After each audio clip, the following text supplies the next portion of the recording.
अमरावती शहरातील कामगार उपायुक्त कार्यालय ते 6 महिन्यांपूर्वी सय्यद हे सहाय्यक कामगार आयुक्त म्हणून रुजू झाले। सहाय्यक कामगार आयुक्त हे सुरक्षा रक्षक मंडळाचे अध्यक्ष देखील असतात, परंतु रुजू झाल्याच्या दुसऱ्या दिवसांपासून ते रजेवर गेल्याचा आरोप प्रहार जनशक्ती कामगार संघटनेने केला आहे। सुरक्षा रक्षक मंडळाला अध्यक्ष नसल्याने मागील 6 महिन्यांपासून सुरक्षा रक्षकांचे अनेक प्रश्न कार्यालय स्तरावर प्रलंबित आहेत। त्यामुळे संघटनेच्या वतीने ते रुजू व्हावे यासाठी अनेक वेळा निवेदन कामगार उपायुक्त कार्यालयात निवेदन देण्यात आले होते। तसेच सोमवारी ते रुजू होणार असल्याचे देखील सांगण्यात आले होते, परंतु सय्यद रुजू झाले नसल्याने संतप्त प्रहार संघटना आक्रमक होऊन पदाधिकाऱ्यांनी कार्यालयातील सहाय्यक कामगार आयुक्तांच्या नावाची पाटी तसेच त्यांची खुर्ची फेकून त्यांचा निषेध केला आहे।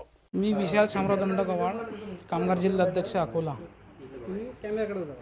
कामगार जिल्हाध्यक्ष अकोला।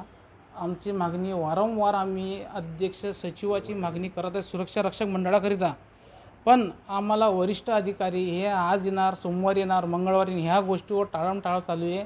पण गेल्या 2 वर्षापासून अध्यक्ष सचिव नाही आहे। आम्ही याच्या पहिले पत्र व्यवहार केलेले आहे मंडळासोबत, पण कोणत्याही प्रकारचं मंडळाने अजूनपर्यंत याच्यावर जसं पाहिजे तसं उत्तर दिलेलं नाही आहे।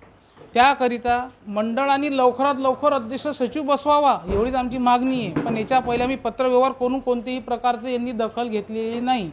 पाटणकर साहेबाशी बोललो, चौखंडे मॅडमशी सगळ्याशी बोलून चुकलेलो आम्ही। आमचं एवढंच मागणी की लवकरात लवकर यांनी पत्रव्यवहार करून मंडळावर अध्यक्ष सचिव बसवावा।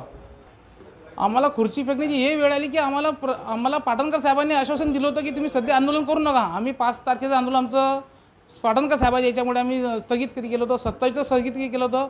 पण आजच्या टायमात आम्हाला पाटणकर सोमवारी कोणत्याही परिस्थितीमध्ये मोहसिन सय्यद साहेब जॉईंट होणार, पण ते कोणत्याही प्रकारचे जॉईंट झाले नाही। त्यांनी कोणत्याही प्रकारचा पत्रव्यवहार केला नाही आणि त्यांनी कोणाशी कॉन्टॅक्ट केला नाही, म्हणून ह्याकरिता सय्यद साहेबाची खुर्ची फेकण्यात आलेली आहे।